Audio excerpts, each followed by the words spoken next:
Hello, my name is Robert Harrison, and I'm currently a collaborative English teacher in the high school setting.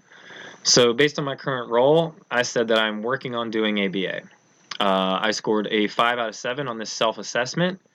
Basically, the reason that I'm able to check 5 of the 7 boxes of philosophical assumptions of behavior analysis is that I've been trying to incorporate a lot of ideas from these ABA courses into my classroom.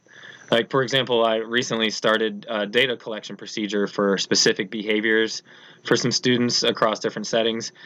Um, and this applies to the philosophies of empiricism and the philosophy of environmental explanations of behavior as well.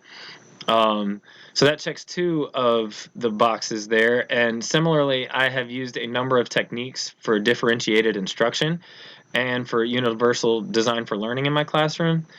So these would apply to the philosophies of selectionism, determinism, and parsimony, because these differentiated assignments are often based on the simplest explanation possible. They are developed in an orderly fashion and based on the unique individual needs of the student. So those are the 5 of the 7 that I got covered, and I'm still working on doing ABA because I do not do 2 of these philosophical assumptions of applied behavior analysis, which are distinguishing between fields of behaviorism and distinguishing between like the conceptual analysis of behavior and applied behavior analysis, etc. So I haven't found the opportunity to squeeze that into my role as a co-teacher as of yet, but which leads me to what I took away from this reflection, because I started thinking about it, and I think now that I might want to add something to my task list, and might cover those other 2 philosophical assumptions of applied behavior analysis. So, what I'm taking away from this reflection is that I slowly but surely have been implementing the philosophical assumptions of behavior analysis into my teaching responsibilities.